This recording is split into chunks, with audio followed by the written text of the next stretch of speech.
মুর্শিদাবাদ জেলার লালবাগ যে নবাব বাহাদুর ইনস্টিটিউট রয়েছে, সেই নবাব বাহাদুর ইনস্টিটিউটের যে মাঠ, সেই মাঠে কিন্তু সরকারি একটি প্রোগ্রামে উপস্থিত ছিলেন রাজ্যের মুখ্যমন্ত্রী তথা তৃণমূল সুপ্রিমো মমতা বন্দ্যোপাধ্যায়। এদিন মুর্শিদাবাদ জেলার নবাব বাহাদুর ইনস্টিটিউটের ময়দান থেকে একাধিক প্রকল্পের ঘোষণা দেন। শুধু তাই নয়, পাশাপাশি কিন্তু মমতা বন্দ্যোপাধ্যায় অর্থাৎ মুখ্যমন্ত্রী মহাশয়া তিনি মুর্শিদাবাদ জেলার নবগ্রামে একটি আদিবাসী সম্প্রদায়ের জন্য বিশেষ আবাসিকের ব্যবস্থা করার কথা জানান দিয়েছেন। পাশাপাশি যেহেতু মুর্শিদাবাদের এক অংশের মানুষ বিড়ি শ্রমিকের কাজে লিপ্ত, তাই তাদের উদ্দেশ্যে একটি বিড়ি শ্রমিকদের জন্য স্পেশালি হাসপাতাল বানাবার কথাও তিনি ঘোষণা করেছেন। এছাড়াও একাধিক প্রকল্পের ঘোষণা তিনি করেছেন, পাশাপাশি সম্প্রীতির বার্তা দিয়েছেন।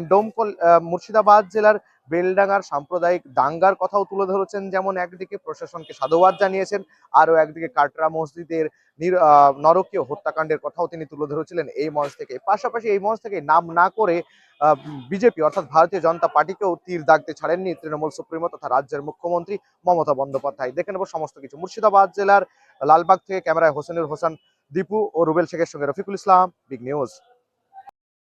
তৈরি করা হয়েছে এখানে এই জেলায় 95 ছিল, তাই নতুন করে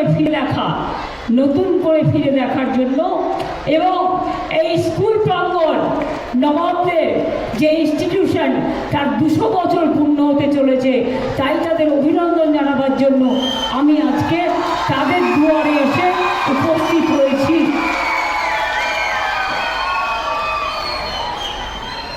কোর্টের নির্দেশে যাদের ওবিসি সার্টিফিকেট বাতিল হয়েছে, সুযোগ সুবিধা পাচ্ছেন না, চিন্তা করবেন না, আমরাও বড় বড় আইনজীবী দিয়েছি যাতে সুপ্রিম কোর্ট কেসটা দেখেন এবং সঠিক বিচার করেন। তাছাড়াও